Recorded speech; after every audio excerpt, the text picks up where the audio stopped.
Majuto ni maumivu ya moyo yanayotokana na maamuzi ya kufanya au kutokufanya jambo fulani. Kuna watu wanajuta kwa sababu walishauriwa wafanye kitu fulani na badala yake hawakufanya, na mwisho wa siku wanaishia kujuta kwa sababu kile kitu kinatokea kuwa na mafanikio. Lakini kuna watu walishauriwa wafanye kitu fulani wakafanya na badala yake wakapata matokeo tofauti na vile walivyofikiria. Kwa hiyo siku zote mtu anakaa anajuta. Kwa nini sikuenda shule? Kwa nini sikufanya biashara fulani?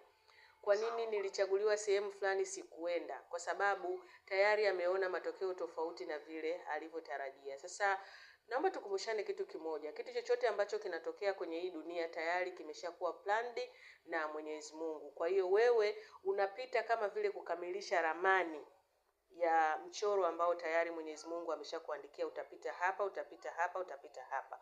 Kwa hiyo kama unatokewa na jambo ambalo haukutarajia, kama unatokea na jambo ambalo linakuhuzunisha, hebu chukulia hiyo chance kama ya wewe kujifunza. Kama ulifanya maamuzi, basi ujifunze kufanya maamuzi yaliyokuwa bora zaidi ya yale ambayo uliyofanya, mwisho akakupelekea kujuta, na si kuishi katika kujuta kila siku. Kwa nini sikufanya hivi? Kwa nini ningefanya hivi ingekuwa hivi?